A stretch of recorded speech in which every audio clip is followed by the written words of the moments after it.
So, here we are, right here. Okay, good. Welcome. Marhaba. Bonjour. So do I sit here? Yes, please. I'm going to mic you up. Okay. You have said that you want to clear your name and that the judges coming here to question you is actually, in your mind, something that will help achieve that. Can you just respond to that?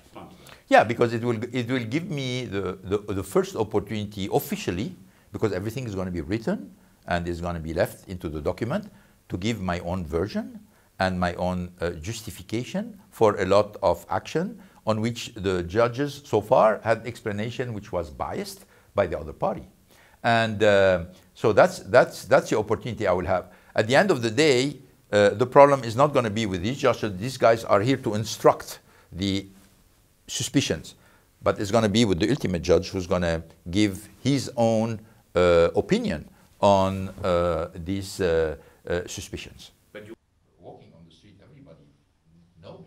You know, first I'm not Japanese. Second, the French investigation is a transfer of all the documents from Nissan to the French. Because when I escaped, they say, okay, you know, we're going to let the French finish our job. That's what I've done. And so they passed all the dossier to the French.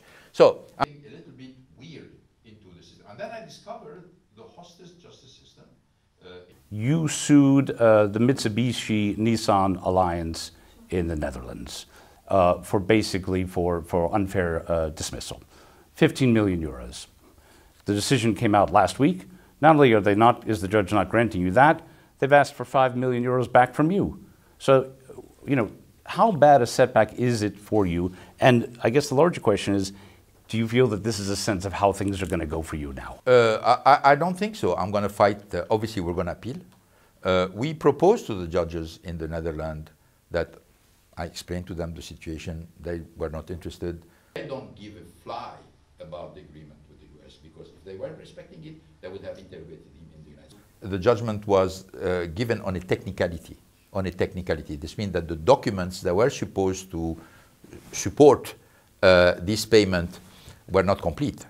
Well, I'll say, hey, who was in charge of these documents? Who was supposed to do this document? Guess what? It's Harinada. When these documents were supposed to be done? April 2018. April 2018. The plot started, from everything we know, in February 2018. So there are a lot of coincidences here where I'm being judged not on the common sense. Common sense is I did the job, I got the results. We created this company. The board of Nissan and Mitsubishi knew that the directors of the company, and I was the number one, are going to be paid for the job and for the results. And then they come with this first conclusion on appeal, which is frankly a shock for me. Obviously, it's an upset. It's a whole upset, but we're going to appeal. You know, put back in prison, then bailed out the second time, prosecutor being... Obviously, I've been the object of a character assassination campaign, frankly massive, led by obviously Nissan with the prosecutor and the complicity of the Japanese government, unfortunately relayed by accomplices in France who thought to preserve what was left of the alliance, they needed to give them a hand, because anything else would have been confrontational with the Japanese, and they didn't want it at all. So I was left on the side, you know, by saying, okay, he's a casualty. Let's try to repair this alliance. So when you look at all of this, you say, oh my God, I mean, this is a total disaster on all levels. Obviously, disaster for me, but a disaster for the companies, disaster for the alliance, and what it represents. Because you can hardly see who's winning in this. You can hardly see who is winning in this. So that's what happened. You've been ambushed. It's like you have, you know, I don't know, a heart attack somewhere, or you've been hit by a bus. You change life. All of a sudden, you are in a completely different reality, and you have to adapt to this reality. I'm facing a huge machine, a huge PR machine, and also, you know, it's difficult. How does that weigh on your conscience that you're here and you're free to some extent, but within Lebanon, and there are several people who are in prison? Yeah, well, you know, it's true that in a certain way, because of the plot which was organized against me, and I was the focus of the plot, there have been some collateral damage. I mean, Greg Kelly said, I'm a collateral damage about what's happening there after Carlos Ghosn. They caught me into the net. There have been a lot of collateral damage. And I agree with you, but I don't think I'm the responsible for that.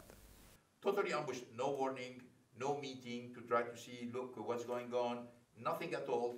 I feel empathy and compassion for them because I was in the same situation, and I know what kind of beast they are facing now with the, you know, the paragon of civilization and everything is fine and justice, etc. This hostage justice system is brutal and needs to be denounced. No matter what was the scandal, there was absolutely no Japanese who, obviously he's innocent, but he doesn't know, because when you look at the statistic of 99.4%, it would be a miracle that a foreigner would benefit from the other 0.6%. So cold, it has to be winter, where you're going to put a mask, you're going to put a cast, you're going to put etc. And so what were the risks? Well, the risk was you come back in a worse situation than you were in, okay? How bad? Oh, very bad. But frankly, I would say the difference between the statu quo and the failure was this. You know, you're here, you're going to go down here. But the success, you'll be way up here. Because success means you're going to be able to talk, you're going to be able to write, you're going to be able to witness where you've been, you're going to be able to fight.